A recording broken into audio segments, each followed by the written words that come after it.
Capítulo 8, Los ecos a través del vacío. Parte primero. La vigilia silenciosa. Volticron III apestaba a una insidiosa maldad, una miasma familiar e inquietante para la inquisidora Catarina Greyfax. Durante toda una semana, desde su llegada a este planeta olvidado en los confines del segmentum solar, había sentido un veneno espiritual omnipresente en el aire. Un contingente de las fuerzas de la princesa, una formidable compañía de marines espaciales primaris de la Guardia del León y una cohorte de adeptas sororitas de la Orden de las Santas Tías de la Divina Princesa de la Luz había acompañado a la inquisidora Greyfax, a Santa Celestine, al inquisidor Erasmus Crowley y a la acólita interrogadora Luce Espinosa en esta extraña y clandestina misión. Desde el momento en que pusieron un pie en la superficie devastada del planeta, todos lo habían sentido. Una profunda enfermedad espiritual. Volticron III quedó completamente sumido en la oscuridad durante la Noctisa Eterna, un mundo devastado por el caos que le siguió. Los cultistas, aprovechando la desesperación galáctica, avivaron las llamas del descontento, engrosando sus filas con las masas presas del pánico. Una ola de locura desenfrenada se extendió por todo el planeta, destruyendo, saqueando y entregándose a grotescos y caóticos rituales. Una guerra interna brutal y prolongada, una sinfonía de millones de muertes, se desató hasta que la luz naciente de la princesa comenzó a repeler lenta e inexorablemente el caos que se avecinaba, estabilizando el propio Immaterium. Los templarios negros, en su implacable cruzada por el segmentum solar, finalmente llegaron, y su ardiente retribución cauterizó las heridas demoníacas más graves del planeta, sin purificarlo por completo, pero sí empujando la corrupción a sus rincones más profundos. Sin embargo, cuando los cultistas nacidos en Terra escaparon de la rápida justicia de Guilliman, se sintieron atraídos a este mismo planeta, y su presencia ahora es una plaga supurante y palpable, un punto focal renovado para la insidiosa influencia del caos. Las miradas, los gestos furtivos, la constante sensación de ser observada desde las sombras más profundas y oscuras. Era una presencia incesante e inquietante. Sin embargo, eso no era lo peor.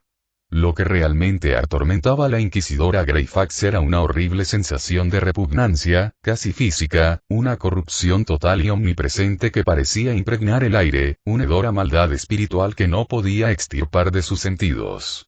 Sus potentes habilidades psíquicas detectaban los vestigios de la disformidad por doquier, y las mentes de los habitantes del planeta, quebrantados y apáticos, estaban sumidas en un silencio confuso, extraño y casi vacío. Ninguno parecía vivir de verdad. Simplemente existían, con la mente vacía de pensamientos y propósitos. Solo eso bastaba para mantener a Greyfax al borde del abismo. Pero seguían siendo observados desde cada rincón oscuro. Una presencia que ni ella ni los formidables psíquicos de su séquito podían jamás precisar. Cada vez que Greyfax intentaba adentrarse en las mentes de los vigilantes, la presencia se desvanecía, dejándola atrapada en el humo. Era exasperante. Y profundamente inquietante. La inquisidora Greyfax estaba sentada en su mesa de mando en la aguja de la ciudad colmena Volticron Prime, capturada por la batalla. Su mente era un torbellino de conjeturas. Algo terriblemente extraño ocurría en aquel lugar. Sabía que los cultistas nacidos en la Tierra estaban allí, ocultos, conspirando, y que descubriría su plan, de una forma u otra. Un suave golpe en la puerta interrumpió su concentración. ¿Sí? Preguntó. Inquisidor Crowley. Pase, respondió ella.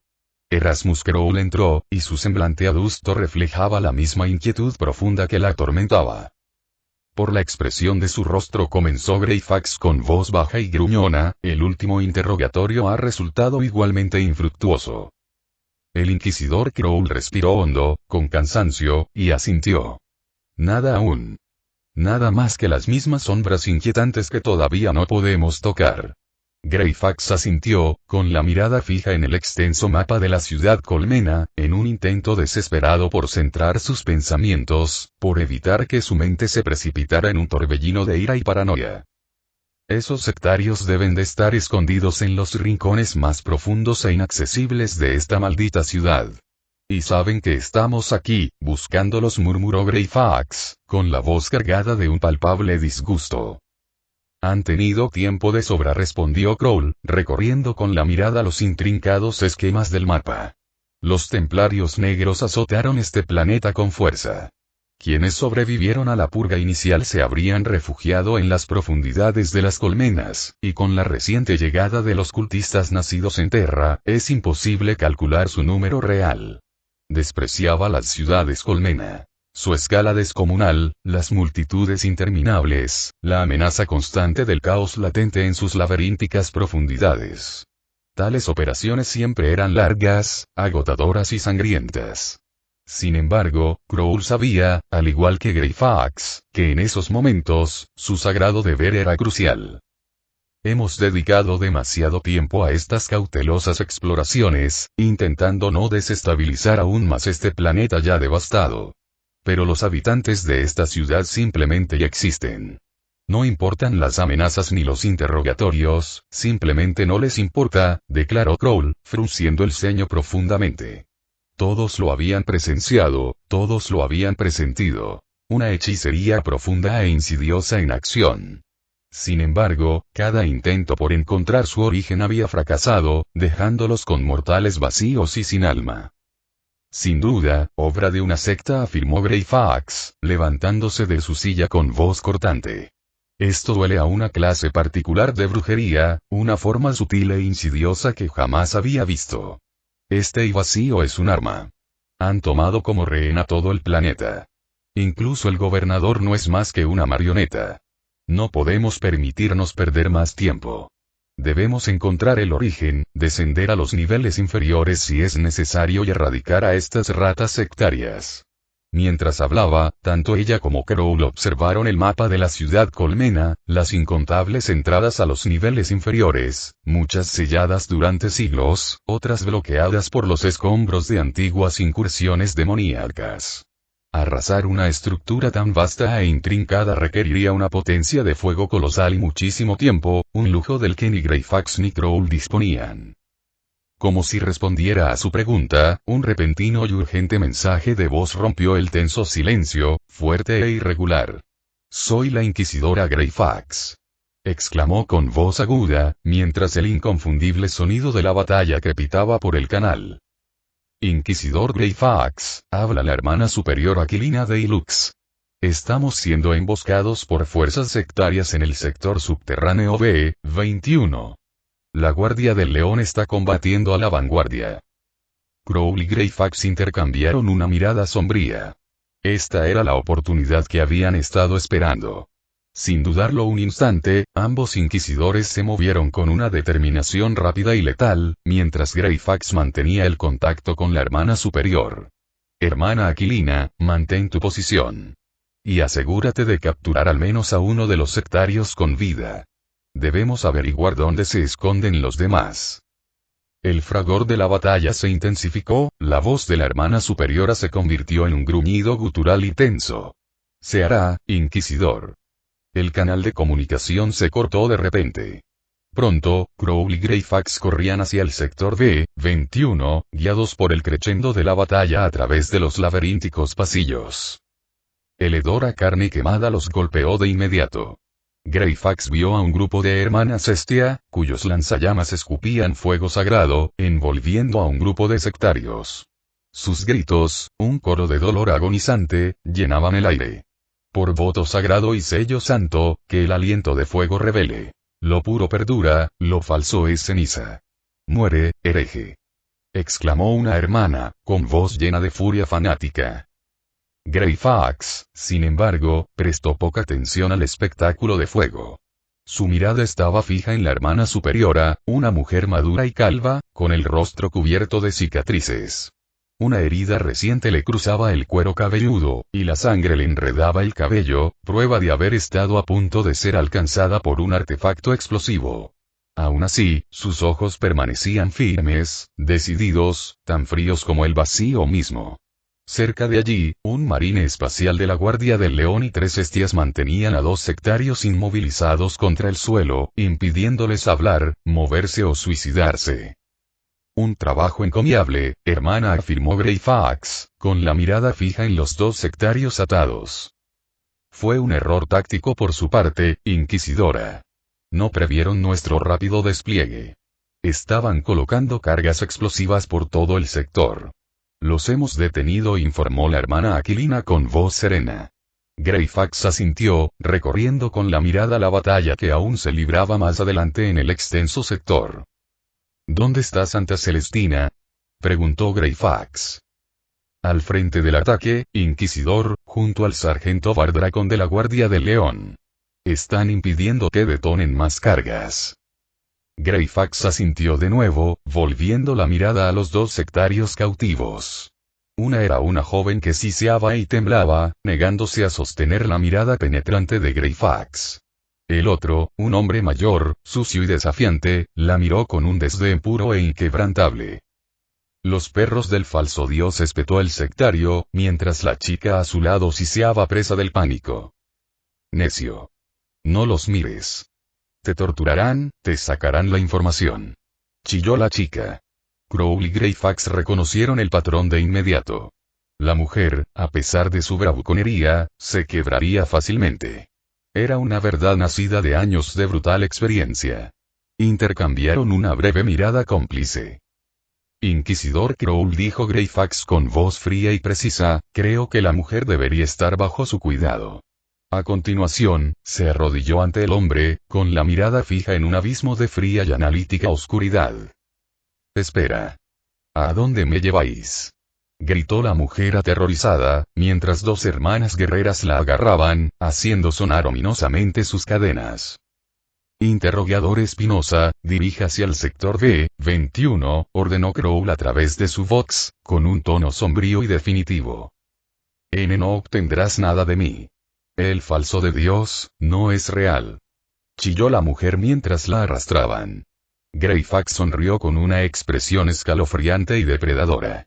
El hombre gruñó, intentando moverse, pero la pierna blindada del guardia del león, una montaña de ceramita impregnada de noberrium, lo mantenía inmovilizado, una silenciosa promesa de una muerte rápida y aplastante. El marine espacial cambió ligeramente su peso, provocando que el hombre gritara de agonía. «¿Vas a contarme todo lo que sabes?», susurró Greyfax, con una voz que se convertía en un murmullo peligroso, casi hipnótico. «Jamás. El falso dios perecerá. Los verdaderos dioses me concederán la vida eterna». Greyfax soltó una risita. «Ah, eso es lo que dicen todos». Sus ojos comenzaron a brillar con una luz psíquica tenue, casi imperceptible, mientras empezaba a penetrar la mente de la sectaria. A pocas cuadras de distancia, en el frío y resonante espacio de una sala de interrogatorios, comenzaron los gritos de terror de la mujer. Parte segundo. Un puente sobre el vacío. Dentro de la vasta cámara del trono Esmeralda, aún en formación, un palpable zumbido de poder naciente llenaba el aire. Aurelia se encontraba ante el colosal escritorio, cuya superficie era ahora una vibrante y arremolinada proyección de la galaxia. Una obra maestra de la tecnología creada por magos Delta. Sin embargo, su atención no estaba puesta en los planetas individuales ni en los sectores distantes, sino en un proyecto más inmediato y mucho más ambicioso. Una tecnología que llevaba milenios gestándose. Magos Delta, bajo la tutela directa de Aurelia, había dedicado sus considerables talentos a esta singular empresa. No una maravilla que alterara la realidad, sino una conexión simple y directa con el Gladius Aeternitas. Era una forma para que Aurelia se comunicara con su hermano, Guilliman, en tiempo real, sin las traicioneras corrientes de la disformidad, sin las agonizantes demoras de la telepatía astra. Los Behemoths Aeternum Maximus, los acorazados clase Stellaris e incluso los cruceros de batalla clase Aquila habían sido diseñados con este enlace de comunicación único en mente. Era una tecnología destinada a unificar las vastas flotas de la Armada del Imperio, permitiendo una comunicación fluida y fiable sin depender del impredecible Immaterium. Esto habría revolucionado la estrategia imperial, permitiendo la celebración de consejos estratégicos en tiempo real entre las flotas de los Primarcas y Terra. Pero, por supuesto, el cataclismo de la herejía de Horus había destrozado esos sueños, relegando este brillante proyecto a los archivos de tecnologías perdidas. Ahora, Aurelia lo estaba resucitando, con manos que se movían con una rapidez nacida de la desesperación. Por ahora, un enlace directo e instantáneo con su hermano a bordo del Gladiusa Eternitas sería suficiente. En nombre del Dios Máquina, te nombro prototipo designado Vox Primus, 09. Tus circuitos sagrados están inscritos con glifos sancionados. Tu código está libre de todo código basura, tu forma de carne impura, cantó Magos Delta, su voz de múltiples capas una reverente invocación mientras la proyección holográfica ante ellos zumbaba en respuesta. Aurelia permanecía a su lado, una observadora silenciosa y paciente, permitiéndole realizar sus rituales sagrados. Omnicia, Dios Máquina, arquitecto de la forma perfecta, infunde ahora tu fuerza motriz en estas arterias férricas. Que cada circuito cante tus alabanzas. Que cada lumen proclame tu cálculo divino. Rezó Magos Delta, mientras su quemador de incienso se desprendía de humo santificado y sus manos adicionales ajustaban delicadamente los nuevos parámetros del avanzado escritorio holográfico. La fuerza motriz fluye. El espíritu se agita. 1110, 0001. Parámetros aceptados. Voluntad del Omnicia aceptada, anunció en voz baja una de las voces de Magos Delta, un suave eco de éxito que resonó en la vasta cámara. La pantalla ante Aurelia centelleó, y el intrincado mapa de la galaxia se transformó en una vista sorprendentemente nítida y en tiempo real del Gladiusa Eternitas. Una leve sonrisa de satisfacción se dibujó en los labios de Aurelia. Excelente trabajo, Magos Delta, dijo Aurelia con voz cálida y sincera. Magos Delta, con sus numerosos sensores ópticos brillando de orgullo, hizo una profunda y reverente reverencia. No se requiere agradecimiento, Alteza. Usted es la mano del Omnicia, quien ha hecho posible este acto sagrado, afirmó con voz llena de devoción inquebrantable. Aurelia simplemente sonrió. Bien, veamos si mi hermano ha logrado seguir su parte de las instrucciones, dijo Aurelia. Durante unos instantes de tensión, las manos de Magos Delta se movieron con rapidez sobre el nuevo dispositivo de comunicación, cuyos intrincados mecanismos zumbaban mientras intentaba salvar la inmensa distancia entre Terra y la flota de la cruzada Indomitus. Tras unos instantes de tensión, se estableció la conexión. La forma holográfica de Aurelia, luminosa y etérea, se materializó en el puente de mando de Guilliman, mientras que la suya, igualmente nítida, apareció ante ella. Pareció sorprendido, sus penetrantes ojos azules se abrieron desmesuradamente durante una fracción de segundo al contemplar la radiante figura de su hermana. Hermano, me alegra verte, dijo Aurelia con una sonrisa sincera y alegre. Espero que mis instrucciones no hayan sido demasiado difíciles de seguir. Al mago le llevó varias horas comprender los matices de tu diseño, hermana, pero parece haber funcionado a la perfección, respondió Guilliman, con un tono de intriga y sorpresa en la voz mientras la miraba. ¿Esto y es realmente en tiempo real? Aurelia soltó una risita suave y melodiosa y asintió. Así es. No hay demora perceptible. Transmitiré al archimago Caule el resto de las instrucciones para establecer este enlace entre todas las naves de patrón aureliano de su flota, lo que permitirá una línea de comunicación verdaderamente unificada. Por supuesto, requerirá bastante tiempo, pero eso lo dejaremos para otro día. Guilliman asintió, mientras su mente ya contemplaba las inmensas ventajas estratégicas de esta nueva tecnología. Quizás no se trataría de un golpe decisivo contra los horrores de la galaxia. Aún así, un vínculo directo e incorrupto con Terra, con su hermana, resultaría invaluable para el intercambio de información y la coordinación de estrategias. Sin embargo, vio una expresión pensativa en el rostro de Aurelia, una sutil sombra en su mirada, por lo demás radiante. Hermana, hay algo más en tu mente. ¿Deseas transmitir algo de mayor importancia? Lo veo en tu rostro, afirmó Guilliman, cuya aguda percepción traspasó su cuidadosamente construida fachada. Aurelia soltó una risita suave, un sonido familiar de su juventud perdida. Supongo que siempre me descifras fácilmente, hermano, admitió Aurelia, suspirando al optar por ser directa. Estoy planeando firmar un tratado de paz con los Eldari y el Imperio To. Guilliman permaneció en silencio durante unos largos segundos, con el rostro sumido en profundos pensamientos, antes de finalmente mirarla. Un tratado de paz. Oficial, supongo. Un pacto formal entre líderes, entre razas. No una mera tregua temporal, ni una alianza estratégica forjada con un único fin. Sino un tratado de paz pleno y vinculante. Sí. Y, si es posible, una alianza oficial y en toda regla. Una con objetivos claramente definidos, compromisos mutuos y beneficios tangibles para todas las partes, afirmó Aurelia con seriedad, con una determinación férrea en su voz que hizo que Guilliman se detuviera, con la mente sumida en un torbellino de cálculos. El rostro de Guilliman no reflejaba sorpresa ni incredulidad, sino una profunda y mesurada reflexión.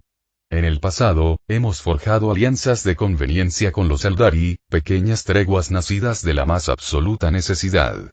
Mi propia resurrección fue consecuencia directa de un pacto de este tipo. No me cabe duda de que es posible, aunque no fácil. Sobre todo dada la situación actual de la galaxia. Sin embargo, del Imperio Toy solo sé lo que se desprende de nuestros fragmentarios informes. No puedo hablar de su verdadera naturaleza, salvo que su imperio no es más que un pequeño e insignificante sector en la inmensidad de los segmenta del imperio. En efecto, se encuentran peligrosamente cerca de ultramar, y sus ejércitos son tecnológicamente avanzados y extraordinariamente letales. Han demostrado su valía en numerosas ocasiones. Puede que sean jóvenes, pero, hermano, en mi opinión, necesitamos toda la ayuda posible. Si logramos una tregua, será un enemigo menos con el que lidiar. La aceptaré. Y si conseguimos una alianza, el Segmentum Ultima tendría muchas más posibilidades de sobrevivir contra los orcos, los tiránidos, las interminables incursiones del caos y la llegada de los negrones. Guilliman se tomó su tiempo, sopesando cuidadosamente las palabras de su hermana. Comprendió la lógica, la fría y pragmática necesidad de su propuesta. Sabía que una alianza con los Eldari no solo era posible, sino quizá inevitable. No confiaba en ellos, pero creía que serían arrogantes y egoístas. Al esperar que los Eldari solo velaran por sus propios intereses, podía predecir sus acciones. Aún así, el destino de ambas especies estaba inextricablemente ligado, unido por las mismas amenazas existenciales. El Imperio To, aunque pequeño, era un adversario formidable. Había visto los informes, los esquemas de su avanzada tecnología. Pero, en el contexto general, su poderío militar podría no ser un factor decisivo. A decir verdad, incluso una alianza unificada entre el Imperio, los Eldari y los To probablemente no bastaría para cambiar el rumbo de la guerra. Los Eldari, a pesar de su destreza tecnológica y su letal gracia, carecían de efectivos suficientes para desplegar grandes ejércitos, y cada derrota les causaba un duro golpe. El Imperio To, si bien militarmente avanzado, no podía permitirse las catastróficas pérdidas que el Imperio sufría con frecuencia. Guilliman comprendía que el Imperio haría la mayor parte del trabajo pesado, lo cual le preocupaba. Sin embargo, tal alianza sin duda aliviaría ciertas tensiones en las fronteras, brindando un respiro crucial, aunque temporal. ¿Cuál es, pues, tu plan preciso, hermana? Preguntó Guilliman, con la voz ahora en un murmullo bajo y conspirador. Te haré llegar un borrador, hermano. Tengo la intención de reunirme formalmente con sus líderes para forjar un consenso entre todas las partes y establecer una nueva forma de actuar. Tengo el permiso de mi padre. Aunque alberga profundas reservas, comprende la necesidad, respondió Aurelia con una suave sonrisa. Por favor, revísalo. Aporta tus ideas y tus sugerencias. Necesito tu firma y tu apoyo incondicional. ¿Piensas presentar esto ante los altos señores? Preguntó Guilliman con un dejo de curiosidad en la voz. Sabía que la autoridad de Aurelia como princesa regente era absoluta. Podía promulgar ese tratado sin consultarle ni una sola palabra a él ni al Senatorum. Pero ese no era el estilo de su hermana. Debe ser oficial, a ojos de todos, sin importar sus mezquinos prejuicios, respondió Aurelia, dejando entrever su astucia política en su tono. Además, les dará a los altos señores una sensación de pertenencia, manteniéndolos bajo mi influencia directa, por ahora. Comenzaré a trabajar en esto de inmediato, hermana, afirmó Guilliman. Espero tu consejo, hermano. Y ten cuidado, dijo Aurelia con voz suave y llena de genuina preocupación. Siempre respondió Guillaumin, mientras la proyección holográfica del escrito de Aurelia comenzaba a materializarse ante él. Él sabía que era el verdadero comienzo de una nueva era, profundamente peligrosa. Parte tercero. El telar de las alianzas. La cónsul Ana Mursajet contempló el documento que tenía ante sí, con una profunda mezcla de asombro y aprensión. El mero concepto una alianza formal con los xenos suponía una ruptura radical con milenios de arraigado dogma imperial. Sus creencias personales, admitió para sí misma, eran en gran medida incipientes. Jamás había visto a un xenos en toda su vida, tan aislada del mundo. Sin embargo, una sensación de asombro, una naciente curiosidad por las posibilidades de una paz frágil y negociada, echaba raíces en su mente. Leyó el documento una y otra vez. Sus frases meticulosamente redactadas daban fe del cambio monumental que se estaba gestando en el imperio. Era verdaderamente desconcertante este cambio tan rápido y sísmico que había sacudido al imperio en los últimos 2 años, y aún así, sentía una inmensa alegría, un profundo sentido de propósito, el formar parte de él. ¿Qué opina, cónsul Heck? La voz de Aurelia, serena y melodiosa, interrumpió suavemente el ensimismamiento de Heck. La princesa permanecía sentada ante su inmenso escritorio, con la mirada fija en su cónsul.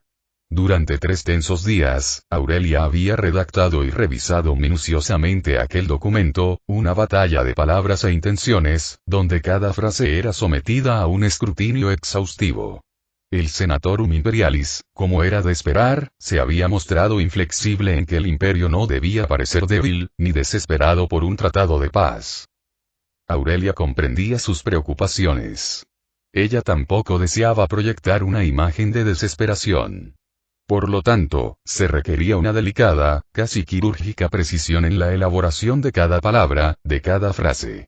Era una empresa monumental, un juego de alto riesgo de diplomacia galáctica, no solo para apaciguar a los quisquillosos altos señores, sino también para incorporar las ideas pragmáticas de su hermano, Guillemán, y, lo más importante, para lograr que el tratado fuera aceptable para las 2 partes tan diferentes a las que estaba destinado. Pero Aurelia sabía que esa era la verdadera naturaleza de la política. Un campo de batalla en sí mismo, que se libra no con espadas, sino con declaraciones bien elaboradas. Y Malcador, su querido mentor, le había enseñado bien el poder, la fuerza pura e inquebrantable, de tales palabras. Alteza, comenzó Heck con voz firme, las palabras empleadas, las frases construidas y son, en mi humilde opinión, intencionadamente abiertas a la interpretación. Creo que es así a propósito. Aurelia asintió, esbozando una leve, casi imperceptible, curvatura en los labios. Así debe ser.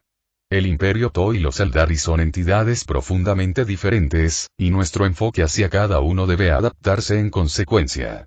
Las palabras dulces y las grandes promesas vacías no convencerán a una raza antigua y cínica como los Eldari.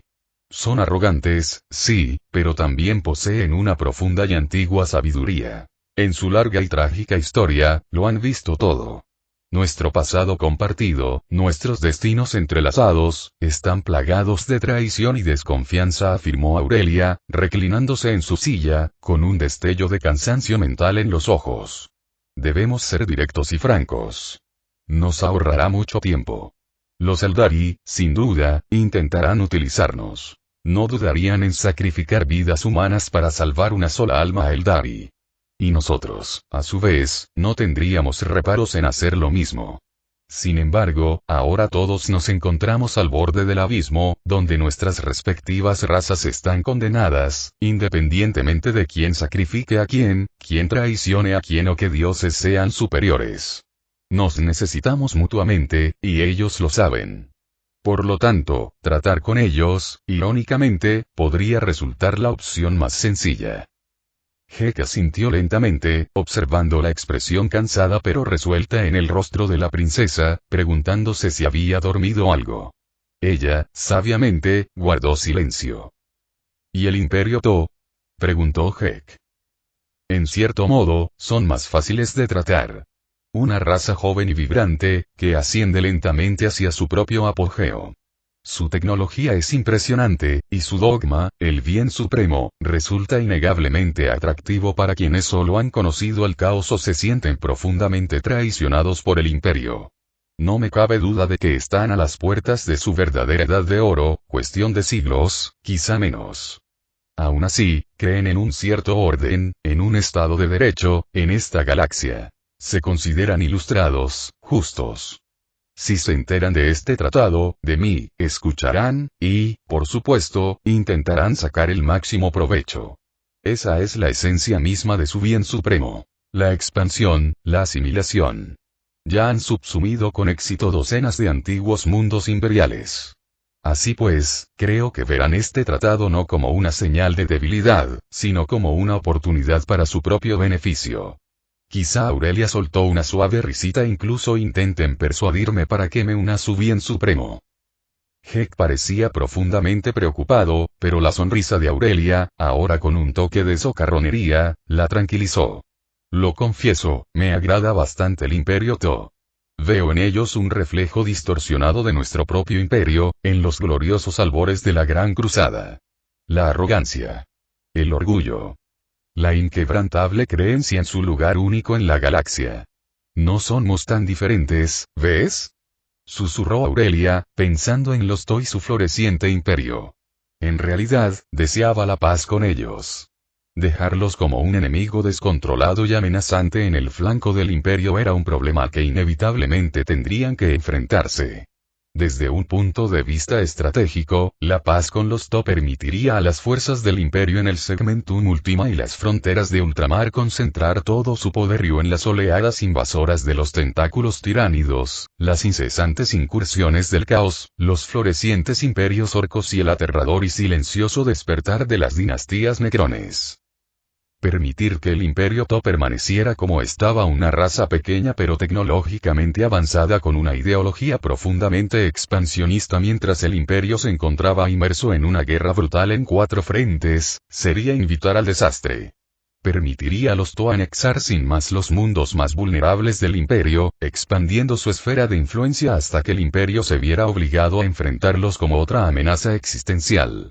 Aurelia sabía que no podía permitir que esto sucediera, no mientras tuviera los medios para evitarlo. Con los To de su lado, o al menos neutrales, el imperio podría consolidar sus fuerzas, aliviar la inmensa presión sobre el Segmentum Ultima y, sobre todo, sobre el propio ultramar.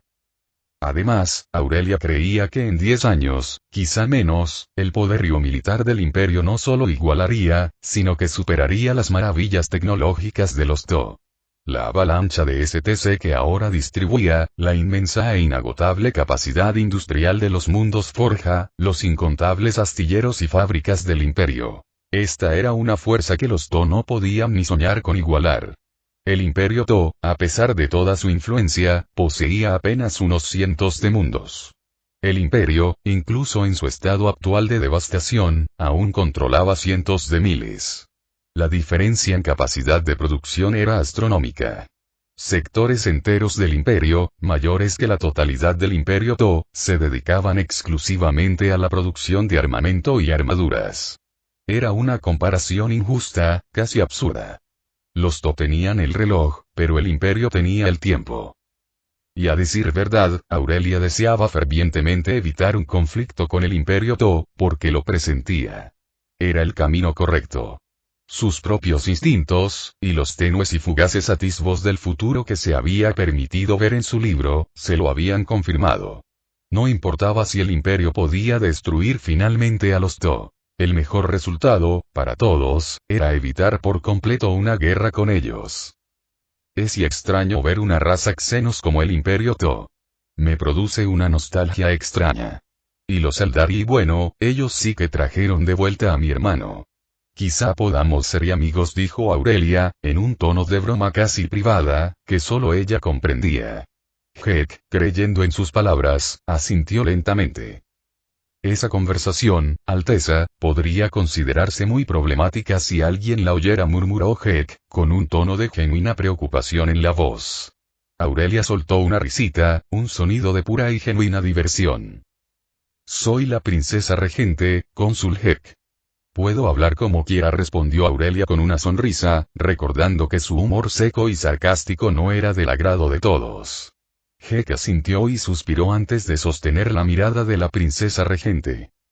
Si me permite preguntar, Alteza, inquirió Heck, eligiendo sus palabras con cuidadosa precisión, ¿cuál será nuestro plan de acción si rechazan la alianza, o incluso la tregua? Aurelia tarareó profundamente, un sonido pensativo, casi melódico. Los Eldari aceptarán, Heck. Sé que lo harán. Y espero que se pongan en contacto con nosotros pronto. ¿Y qué hay del Imperio To, entonces? ¿Ellos también aceptarán? Insistió Heck. Aurelia cerró los ojos durante unos largos instantes. Heck la observó, maravillado por la profunda quietud que se apoderó de la princesa. Era como si meditara, su conciencia retrocediendo hacia una orilla lejana e invisible. Cuando finalmente abrió los ojos, estos estaban teñidos de una leve y cansada tristeza, pero también de una profunda e inquietante determinación. Aurelia miró a Heck y le ofreció una leve sonrisa forzada. Entonces afirmó Aurelia, con la voz convertida en un susurro bajo y escalofriante, nos veremos obligados a desatarnos sobre la galaxia en una guerra que lo consumirá todo. Heck la miró perplejo, casi horrorizado por la contundencia de las palabras de Aurelia. El imperio prosperará. Se verá obligado a moverse, no a arrastrarse, sino a correr. A arrastrar al resto de la galaxia con nosotros a una guerra de desgaste total, una desolación que lo engullirá todo.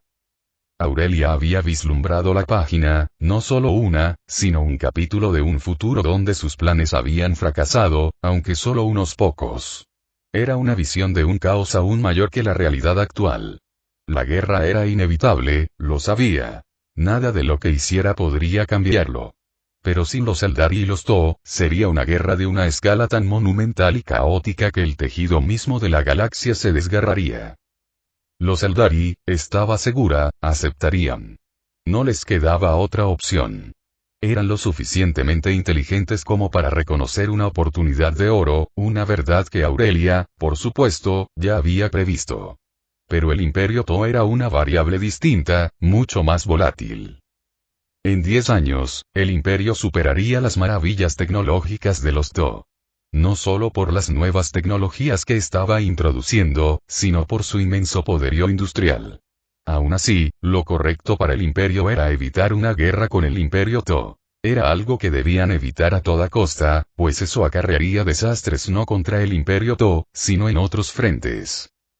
¿No deberíamos sentirnos y complácidos, Alteza, ante la perspectiva de expandir el poder del Imperio?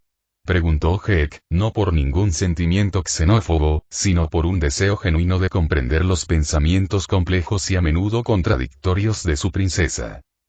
Aurelia negó con la cabeza. No se trata simplemente de construir más que nuestros enemigos, cónsul Heck. Se trata de elegir las batallas correctas, de librar una guerra que podamos ganar. No ganamos nada con un conflicto prolongado con el Imperio To, por pequeño que sea.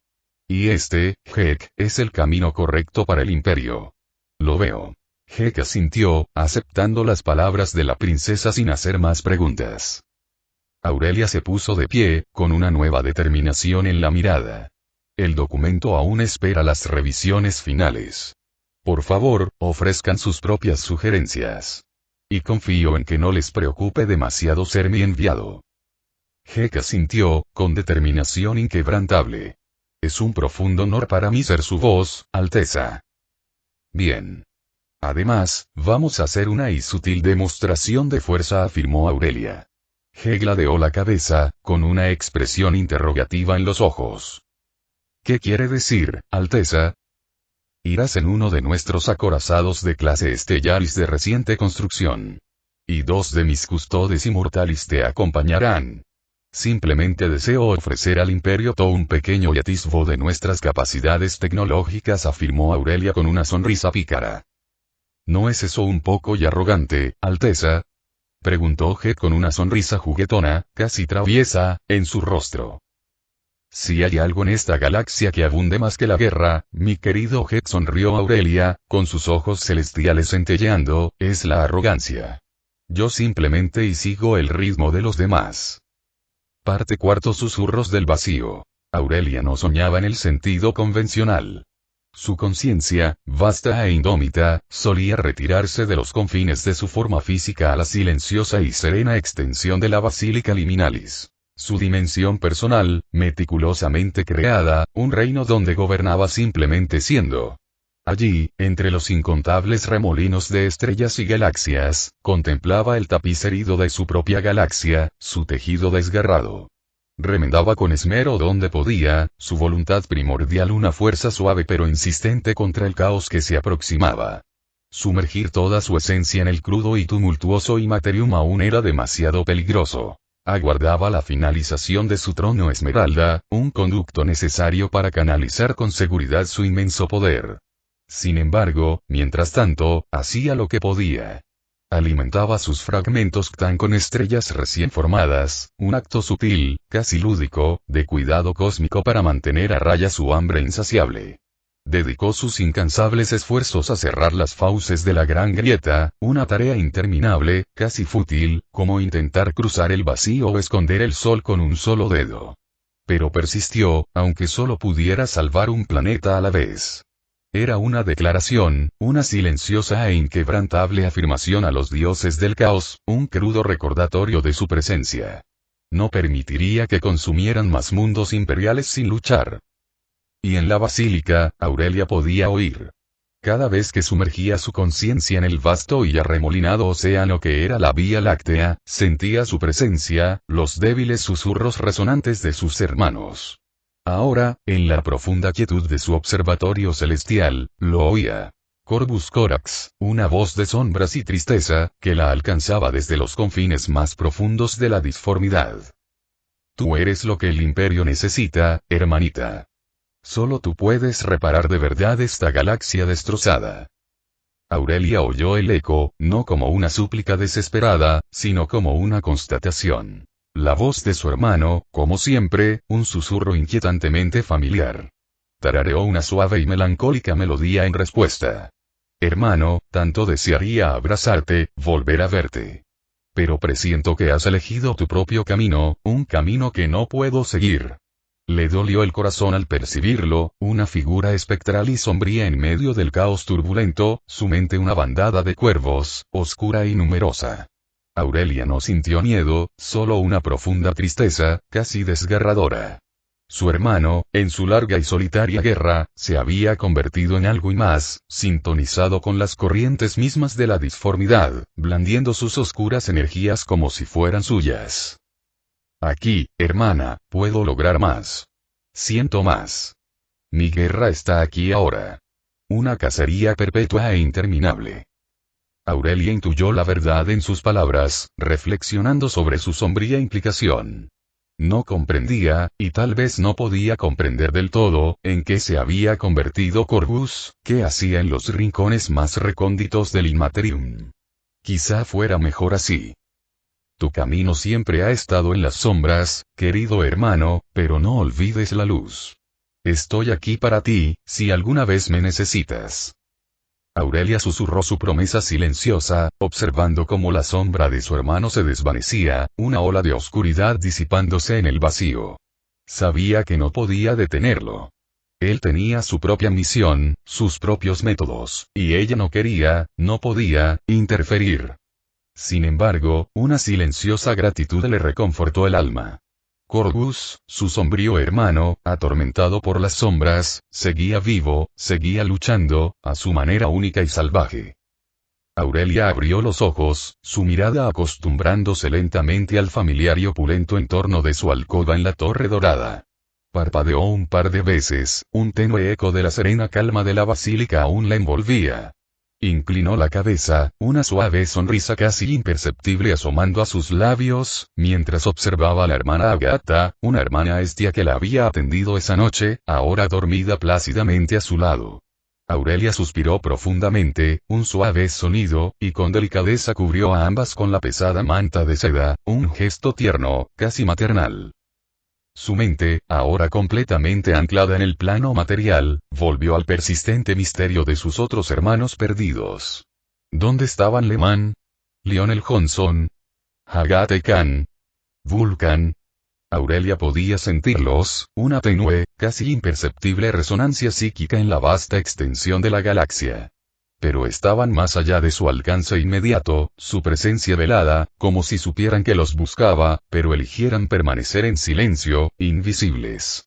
Aurelia sabía, con la serena sabiduría de su alma ancestral, que había una razón para su autoimpuesto exilio, un propósito que no quería, no podía, pero aún no comprendía.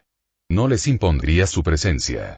Esperaría, con la infinita paciencia de un ser que había presenciado el nacimiento y la muerte de las estrellas, a que vinieran a ella. Aurelia cerró los ojos de nuevo, una profunda y cansada paz la invadió. Sabía que mañana sería otro día largo y arduo, otro esfuerzo incesante por mantener a flote el maltrecho y fracturado imperio. Pero por ahora, en la tranquila soledad de su alcoba, con la tenue y rítmica respiración de una hermana devota a su lado, se permitió un breve y precioso momento de descanso. Parte B. Ecos del regreso. La señal, una ráfaga de información binaria meticulosamente elaborada, una rama de olivo digital, fue enviada. No se trataba de una grandilocuente declaración al vacío, sino de una transmisión precisa y focalizada, dirigida a la baliza del Imperio más cercana y menos caótica. Aurelia, en su distante observación cósmica, halló una profunda paradoja en su floreciente civilización. A pesar de su formidable tecnología militar, aún carecían de capacidades de viaje a velocidades superiores a la de la luz verdaderamente fiables. Su comunicación interestelar era un proceso lento y engorroso. El Imperio, recordó con un dejo de melancolía, se había enfrentado a desafíos similares milenios atrás, antes de que ella concibiera los relés Astra y las agujas de Coro, esas intrincadas redes que ahora permitían que los mensajes atravesaran segmentos enteros con relativa velocidad y claridad. No eran perfectos, no en una galaxia que aún sangraba por la gran grieta, pero eran infinitamente superiores a los métodos lentos y agonizantemente ineficientes del pasado. Sus diseños simples y robustos se podían replicar y reparar fácilmente, un tendón silencioso e invisible que mantenía unido al fracturado imperio. Así pues, Aurelia confiaba en que su misiva llegaría a los lo antes posible. Lo que sucedió después, sin embargo, quedó en el aire, una incógnita que se desarrollaría a través de las estrellas. Los Eldari, sin embargo, eran un asunto completamente distinto. Aurelia no iniciaría el contacto, al menos no directamente. Su padre, con la conciencia recién restaurada y capaz ahora de recorrer el Inmaterium con una pizca de su antigua y formidable voluntad, se pondría en contacto con lo que él, crípticamente, llamaba sus viejos conocidos. Aurelia albergaba un profundo escepticismo sobre si él alguna vez usaría un término tan informal. Sabía, por fugaces vislumbres de un pasado olvidado, que su padre había mantenido contactos con los Eldari mucho antes de la Gran Cruzada, quizá incluso antes de la catastrófica caída de su especie. Se mantenía obstinadamente hermético sobre la verdadera naturaleza de esas antiguas relaciones, pero un vínculo, por tenue que fuera, era innegable. ¿Eran amigos? Aurelia lo dudaba.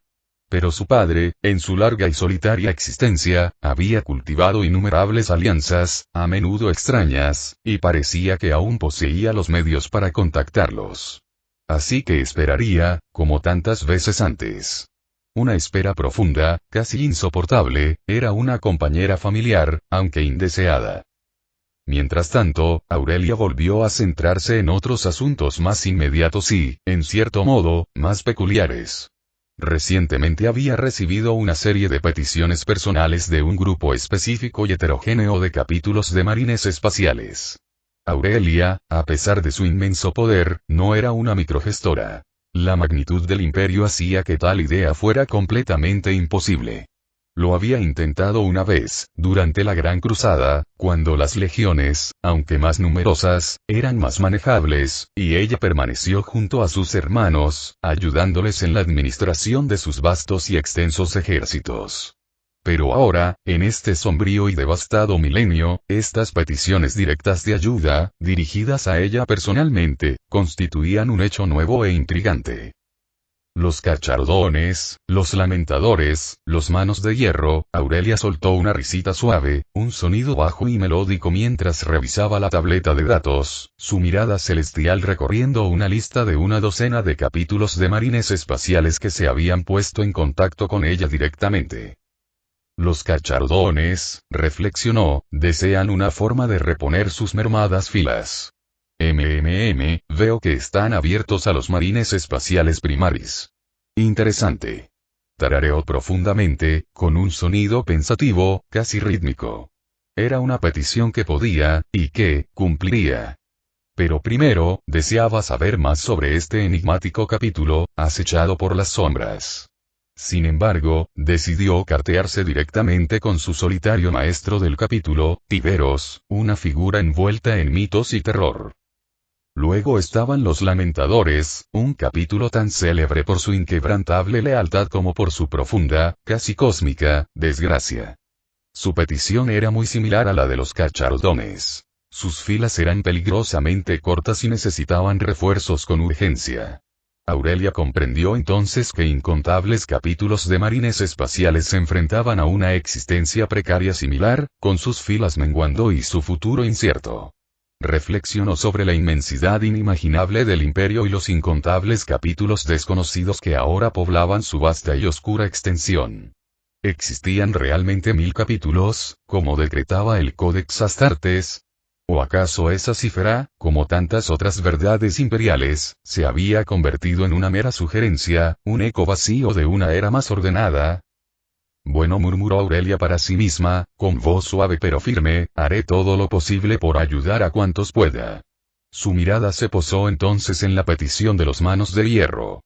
No buscaban números, sino conocimiento. Su solicitud era una demanda directa, casi brutal, que resonaba con el pragmatismo inflexible de su hermano caído, Ferrus Manus. ¡Ja! Quieren acceso directo a las tabletas de datos STC. Aurelia soltó una carcajada, una risa genuina, casi cariñosa. Respetaba su franqueza, su ambición sin adornos. Bien, si ese es su deseo, veamos de qué son capaces. Al fin y al cabo, son hijos de Ferrus Manus. Decidió concederles acceso a unas pocas STC selectas, e incluso a algunos de sus propios prototipos experimentales, un desafío para su tan alabada maestría, una prueba de su verdadero valor. Aurelia comprendió que el contacto directo con estos capítulos dispares, a menudo olvidados, podría ser una valiosa ventaja estratégica, una forma de forjar nuevos lazos de lealtad más personales y de fomentar una conexión directa con el corazón del imperio. Podría generar resultados inesperados, incluso sorprendentes. Aurelia continuó su incansable labor, con la mente sumida en un torbellino de reflexiones cósmicas y mundanas. Pero entonces, lo sintió. Una repentina y poderosa resonancia psíquica, una sensación que reconoció al instante, una sacudida de pura y absoluta conmoción que la hizo jadear, y su corazón dejó de latir por un momento. Hermano, y susurró, con voz apagada e incrédula. ¿Has vuelto? En lo profundo de los laboratorios subterráneos de la Torre Dorada, dentro del abrazo verde y vivificante de la cápsula de éxtasis del Edén, unos pulmones, dormidos durante 10 milenios, recordaron cómo respirar. Músculos, atrofiados y olvidados, recuperaron su inmensa fuerza primigenia. Huesos, destrozados y rotos, se volvieron a unir, recuperando su antiguo peso. Y, lo más importante, un alma demasiado obstinada, demasiado inflexible para rendirse al olvido sin luchar, recordó su sagrado deber. Rogal Dorn abrió los ojos de golpe, un único pensamiento inquebrantable consumió su conciencia resucitada. La guerra. El pretoriano de Terra había regresado.